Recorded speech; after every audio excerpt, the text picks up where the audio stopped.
Hello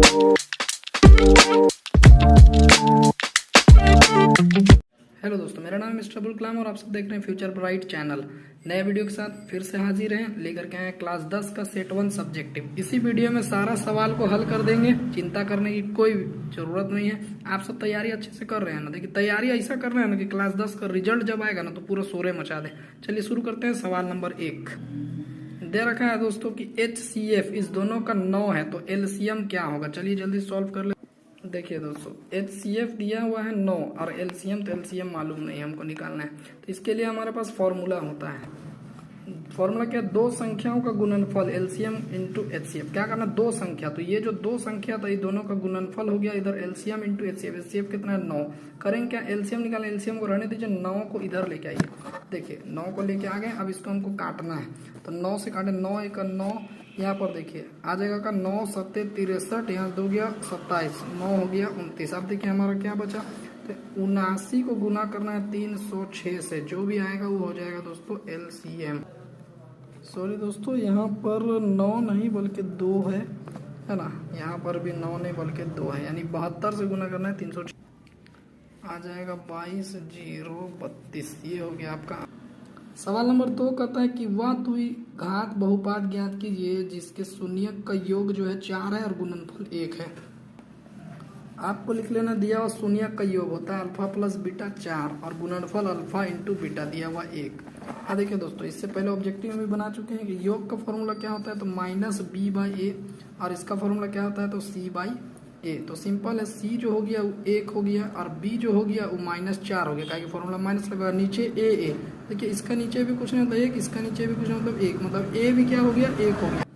बहुपद कैसे होता है? ax² plus bx plus c में a कितना है 1, तो 1 का जगह हम कुछ नहीं लिखते हैं, x² हो गया। b हमेशा माइनस में इसलिए माइनस होगा, b का जगह में 4 और साथ में x और प्लस c का बात करें तो c हमारे पास है 1। ये हो गया आपका आंसर। सवाल नंबर 3 दे रखा है दोस्तों कि एक त्रिभुज है ABC जिसमें कोण B जो है 90 डिग्री होगा। कहता है कि AB और BC जो है बराबर है, तो हमको सिद्ध करना है कि AC² बराबर 2AB² होगा। चलिए देखते हैं। चलिए दोस्तों, ABC एक त्रिभुज तक का था, एक त्रिभुज आपको बनाना है। देखिए एग्जाम में बनाइएगा तो ही मार्क्स मिलेगा। कोण B का था 90 डिग्री है, दिया हुआ क्या था तो वो लिख लेना है। दिया हुआ था कि जो AB है और BC है वो आपस में बराबर होगा, यानी ये वाला AB और ये वाला BC ये दोनों आपस में बराबर है। सिद्ध क्या करना है उसको भी लिख लेना। सिद्ध हम करना था हमको कि AC जो है ये बड़ा वाला जो लाइन है उसका स्क्वायर बराबर होगा 2AB²। तो इसको सिद्ध करने को भी आप लिख लीजिएगा तो पूरा एग्जाम में मार्क्स मिलेगा। चलिए यूज करते हैं पाइथागोरस थ्योरम। हम लोग जानते हैं कि 90 डिग्री के सामने वाला बड़ा होता है, तो हम लोग पाइथागोरस थ्योरम कैसे इस्तेमाल करते हैं तो चलिए दोस्तों देख लीजिए।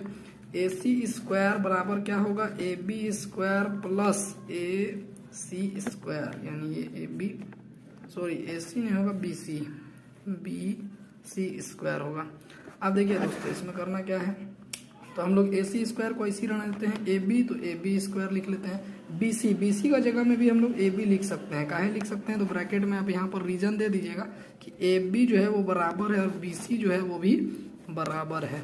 अब यहाँ पर देखिए क्या होगा कि AC² ऐसे ही रहेगा और ये दोनों मिल के हो जाएगा 2AB² हो जाता है दोस्तों आपका प्रूफ्ड। यही हमको प्रूफ। सवाल नंबर 4, बिंदु दिया हुआ एक है A और B, दूसरा में -A -B, दोनों के बीच की दूरी ज्ञात करना है। तो देखिए A इसको मान लीजिए, इसको B, A और B के बीच की दूरी ज्ञात करना है। तो बीच की दूरी का फॉर्मूला जो हम लोग अच्छा तरीके से जानते हैं, x² - x मतलब x2 - x1 का होल स्क्वायर, y2 - y1 का होल स्क्वायर अंडर रूट में जो प्लस होता है ये वाला दोस्तों। तो ये हमारा पॉइंट दिया होता है, पहला वाला x1 हो गया, ये y1 हो गया, ये x2 हो गया, ये y2 हो गया। फॉर्मूला ये वाला है। चलिए फॉर्मूला के अनुसार हम लोग क्या किए, इसमें पुट कर लिए है ना। x2 तो यहाँ देख सकते हैं माइनस है, माइनस कर दिए, फिर x ये है और इस तरीके से फॉर्मूला से आप पुट कर लीजिएगा। अब इसको सॉल्व करते हैं। सॉल्व कैसे होगा देखो, माइनस है माइनस हो गया प्लस, तो प्लस मतलब जुड़ेगा लेकिन साइन माइनस करेगा, तो कितना हो जाएगा 2a। ठीक है दोस्तों 2a। अच्छा यहाँ पर फॉर्मूला में स्क्वायर मतलब इसमें भी स्क्वायर इसमें भी स्क्वायर, तो 2a का हो गया स्क्वायर, फिर लगाते हैं प्लस। अब देखिए यहाँ पर फिर माइनस माइनस प्लस, तो ब्रैकेट में प्लस होगा लेकिन ये माइनस ही रहेगा, इसका हो गया स्क्वायर। अब देखिए दोस्तों AB बराबर हमको क्या मिलता है, रूट के अंदर हमको देखेंगे तो क्या -2a का स्क्वायर हो जाता है 4a और -2b का होल स्क्वायर हो जाता है 4b। इस तरीके से देख सकते हैं दोस्तों हमारे पास आ गया। अब देखिए इसमें से करना क्या है हमको, हमको लिखना है कि ए बी कॉमन ले लेना है। 4 हमारा कॉमन हो जाएगा, अंडर रूट, तो वहाँ पर बचेगा क्या, ए प्लस बी। अब करना क्या, हमको रूट हटा देना है। 4 का रूट हटाएंगे तो हो जाएगा 2, लेकिन ये वाला जो पूरा था तो उसका रूट रह जाएगा ए प्लस बी। यही आपका हो जाएगा दोस्तों आंसर। चलिए दोस्तों, सवाल नंबर 5 कहता है कि मान निकालिए। देखिए, जब भी कोई भी चीज़ का डिग्री, जैसे टेन 45 डिग्री, साइन 30 डिग्री, तो इसका करना क्या होगा कि आपको ट्रिग्नोमेट्रिक टेबल याद करना होगा दोस्तों, नहीं तो काम नहीं चलेगा। देखिए, ट्रिग्नोमेट्रिक टेबल अगर याद नहीं होता तो टेबल कैसे बनाते हैं, एक वीडियो डाल देंगे, आप देख सकते हैं। ये देखिए 2 था तो 2 हो गया, और टेन 45 का मान 1 होता है तो 1, उसमें स्क्वायर था, स्क्वायर लगा दिया। साइन 30 का मान 1/2, इसमें स्क्वायर था, स्क्वायर लगा दिया। कोस 60 का मान 1/2, उसमें स्क्वायर था, स्क्वायर लगा दिया। अब इसको हमको करना क्या, सॉल्व कर लेना। देखिए दोस्तों, 2 1 जा 2, 1 का स्क्वायर तो 1 ही होता है। इसका 1 का स्क्वायर 1 और नीचे 2 का स्क्वायर हो गया 4। यहाँ पर भी 1 का स्क्वायर 1, नीचे 2 का स्क्वायर हो जाएगा 4। इसमें आप एलसीएम ले लीजिए, आपको एलसीएम मिल जाएगा 4। यहाँ पर देखिए कुछ नहीं, मतलब 1 का टेबल से इसको करेंगे तो 8, बाकी आपको 1 मिलेगा -1। देखिए प्लस माइनस खत्म हुआ क्या, 8/4। इसको आप काट दीजिए, आपको आंसर मिल जाएगा 2 इज द आपका आंसर।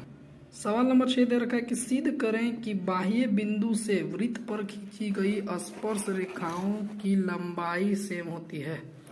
तो चलिए दोस्तों देखते हैं। देखिए दोस्तों, एक वृत्त हो गया, ये बाह्य बिंदु है, इससे खींचा गया 2 स्पर्श रेखा है।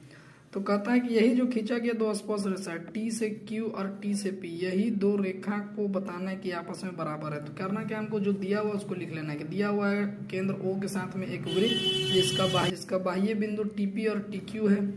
देखिए दोस्तों, और हम क्या किए हैं, तो इसको सिद्ध करना है, उसको भी लिख लेना है टीक्यू टीपी, तो उससे में पूरा नंबर मिल जाएगा। रचना क्या किए हैं, तो O से P थोड़ा सा इसे टेढ़ा मिलाइएगा आप लोग, सीधा मिला दिए।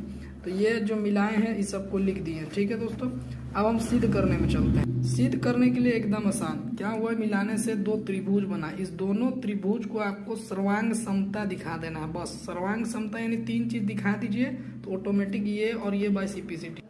चलिए दोनों दोस्तों, पहले तो दोनों त्रिभुज का नाम लिख लिए। यहाँ पर ये त्रिभुज है, दोनों त्रिभुज, 3 चीज दिखाना है। 3 चीजें फिगर में आप देख सकते हैं कि पहला क्या है कि ओपी और ओक्यू दोनों क्या है, त्रिभुज है, त्रिज्या है, दोनों आपस में क्या होता है, बराबर। देखिए ओकी और ओपी हो गया बराबर, और रीजन हो जाएगा दिया है। अब देखिए त्रिभुज है तो सीधा सीधा गिर रहा, मतलब 90 डिग्री, क्यू भी 90 डिग्री और पी भी 90। देखिए दोस्तों, दोनों Q और P को लिख दें, दोनों एंगल बराबर हो गया, कहा है तो प्रत्येक 90 डिग्री। और एक लास्ट देखिए दोस्तों क्या होता है, बीच में एक लाइन है OT, तो देख सकते हैं कि OT जो है उस त्रिभुज का भी इस त्रिभुज का भी, मतलब वो कॉमन हो, इस त्रिभुज में भी OT और उस त्रिभुज में भी OT, और इस यहाँ पर लिख लीजिए कॉमन, हिंदी में इसको प्रतिष्ठा कहते हैं। अब देखिए ये 3 चीज हो गया, मतलब ये सर्वांग समता हो गया। देखिए सर्वांग समता ही हो गया, 3 चीज। देखिए बीच में एक एंगल, ऊपर side angle side, side angle side, देखो 3 चीज से हो गया। तो जो दिखाना था वो बाई सीपीसीटी यहाँ पर लिखेंगे, अतः TQ बराबर TP होगा, और रीजन हो जाएगा बाई CPCT। चलिए दोस्तों, ये प्रूफ करना तो हो गया। सवाल नंबर 7 दे रखा है कि 20 बल्बों के एक समूह में 4 बल्ब खराब है। तो कहता है कि इस समूह में इसकी जो है क्या परविकता है, ये हमको निकालना है दोस्तों। क्या परविकता होगा ये हमको निकालना है, परविकता बताना है। पहला तो बताना है कि यह बल्ब खराब अगर है तो कितना है, और अगर यह बल्ब खराब नहीं है तो कितना है, ये हमको परविकता निकालना। चलिए दोस्तों, इस सवाल को पहले क्लियर कर लेते हैं। कुल बल्ब की संख्या कितना है, 20, खराब बल्ब कितना है, 4। अब देखिए खराब बल्ब नहीं है, तो ये तो ऐसा सवाल हो गया कि भाई कहना क्या चाहते हो। देखिए खराब बल्ब नहीं है मतलब 20 में से -4 कर दिए, आ गया 16 बल्ब जो है वो खराब नहीं है। अब हमको जो कहा था कि खराब बल्ब की प्रायिकता निकालिए। तो प्रायिकता कैसे निकलता है, तो फॉर्मूला लगाइएगा बल्ब की संख्या, यानी जो खराब बल्ब है, और नीचे लगाइएगा कुल। खराब वाला निकाल रहे तो 4 है, और कुल कितना है तो 20, इसको काट दिए, 4 के 4, 4 5 20। आंसर आ गया दोस्तों 1/5। अब देखिए जो बल्ब खराब नहीं है, तो कितने बल्ब खराब नहीं थे, 16। संख्या लिख देंगे, कुल कितना है तो 20 है, इसको भी काट दिए, 4 चौके 16, 4 5 20। आंसर मिल जाएगा 4/5। ये हो गया आपका आंसर। सवाल नंबर 8 के दर्शाइए कि एक घनात्मक विषांक, देखिए पर ध्यान से, एक दिया हुआ है 4Q + 1, दूसरा है 4Q + 3। ये दोनों जो हैं का रूप क्या होगा अगर Q जहाँ एक पूर्णांक है।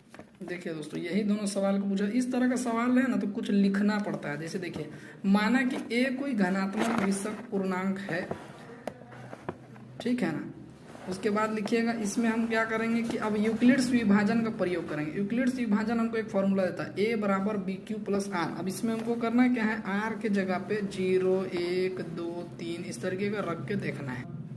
देखिए दोस्तों, एक बार r की जगह हम 0 रखना है, तो b कितना दिया था, तो b 4 है वहाँ पर सॉल्व वाला में, तो 4 रखेंगे। इसको सॉल्व करेंगे तो क्या मिलेगा दोस्तों, हमको मिलेगा 4q। इसी तरीके से 1 रखेंगे तो 1 रखेंगे तो सॉल्व करेंगे तो ये मिलेगा, फिर हमको 3 रखेंगे तो ये मिलेगा हमको। तो 1 और 3 को देखना था, तो 4 को देखें और 3 को देखें, ये दोनों को देखेंगे तो क्या दिख रहा है दोस्तों। जब देखिए दोस्तों, जब 0 रख के रखे तो आया था 4q। 4 क्या है, अगर इसका जगह में कुछ भी रखे 1 वगैरह, तो ये मल्टीप्लाई के 4 ही होगा, मतलब ये क्या है, सम संख्या। फिर 4q प्लस 1, यहाँ पर अगर कुछ भी रख लेंगे तो हमारा जैसे 1 रख लिए तो 4 और 1 5, ये क्या बनेगा, विषम संख्या। यहाँ पर भी कुछ रख लिए तो 3 से जेड होगा तो विषम संख्या होगा। तो देखिए हमको कहा था 4q प्लस 1 और 4q प्लस 3 क्या था, आप लास्ट में लिख दीजिएगा, अतः घनात्मक विषम संख्या होंगे 4q प्लस 1 4q प्लस